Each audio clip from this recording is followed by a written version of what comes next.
Բարև ձեզ սիրելի հայրենակիցներ, ուզում եմ ձեզ տեղեկացնել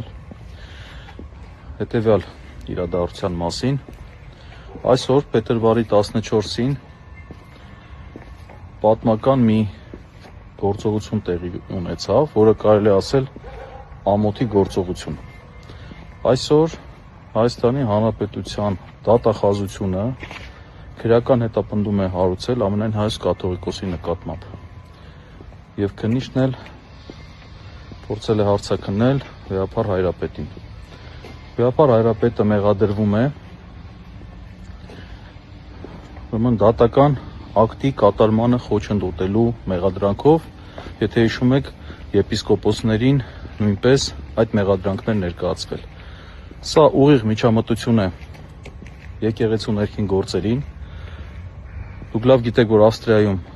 փետրվարի 16-ից 19-ը տեղի ունենալու եպիսկոպոսատ ժողով, եւ այս գործողությամբ, ինչպես նաեւ Վեհափառ Հայրապետի ելքի արգելք դնելով որպես խափանման միջոց, խոչընդոտում է եպիսկոպոսատ ժողովի անցկացումը։ Ընդ որում, ինչպես հիշում եք, երեք վարչապետը հայտարարել էր, որ չի թույլ տալու, որ կաթողիկոսությունը Հայաստանից դուրս գա։ Ակնհայտ էր, որ այդ հայտարարությունից հետո հետևելու էին այսպիսի գործողություններ։ Ափսոսում եմ իհարկե այն քննիչներին, դատախազներին, որոնք ներգրաված են այս հակաեկեղեցական գործընթացի մեջ, քանի որ ակնհայտ անիմն մեղադրանք է։ Ափսոսում եմ իրենց։ Եվ անկեղծ որոշակի նաև զայրույթով եմ լցվում, որ ինչպես կարող է մարդը թույլ տալ որոշ կարմիր գծեր հատել։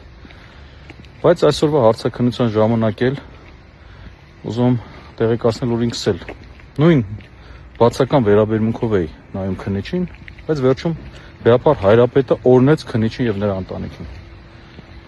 Ինչը ես չէի կարող անել, բայց Վեհափառ Հայրապետը այդպիսին է։ Ցավում եմ այս իրավիճակի համար, սա պատմական ամոթի օր է լինելու։